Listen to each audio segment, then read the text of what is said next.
Gangapur road परिसरात drunk and drive विरोधात विशेष मोहीम. रात्री उशिरापर्यंत कारवाई. आनंदवल्ली सिग्नल येथे वाहतूक शाखेची संयुक्त तपासणी. नियमभंग करणाऱ्यांवर कडक कारवाई. बातमी नाशिक येथून. माननीय नाशिक शहर आयुक्त संदीप कर्णिक यांच्या आदेशान्वये शहरातील वाढती गुन्हेगारी व अपघातांचे प्रमाण आटोक्यात आणण्यासाठी गंगापूर रोड परिसरात ड्रंक अँड ड्राईव्ह विरोधात विशेष मोहीम हाती घेण्यात आली. रात्रीच्या सुमारास वाहन चालकांकडून मद्यप्राशन करून वाहन चालवण्याच्या घटनांमध्ये वाढ होत असल्याच्या पार्श्वभूमीवर ही कारवाई सुरू करण्यात आली. आनंदवल्ली सिग्नल येथे वाहतूक शाखेच्या वतीने विशेष नाकाबंदी करून वाहनांची तपासणी करण्यात आली. यावेळी पोलीस उपनिरीक्षक संजय लोंढे, पोलीस हवालदार दुभाडे, पोलीस हवालदार नागरे, पोलीस अंमलदार कुराडे यांच्यासह अननवाले पोलीस चौकीचे कर्मचारी उपस्थित होते.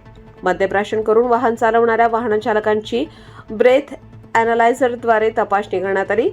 नियमभंग करणाऱ्यांवर दंडात्मक कारवाई करण्यात येत असून परवाने जप्त करण्याची प्रक्रिया देखील राबवण्यात येत आहे. या मोहिमेमुळे वाहन चालकांमध्ये शिस्त निर्माण होण्यास मदत होणार असून अपघातांना आळा बसेल असा विश्वास पोलीस प्रशासनाने व्यक्त केला आहे. शहरातील इतर प्रमुख चौकांमध्येही अशा प्रकारची कारवाई सातत्याने राबवण्यात येणार असल्याची माहिती संबंधित अधिकाऱ्यांनी दिली आहे.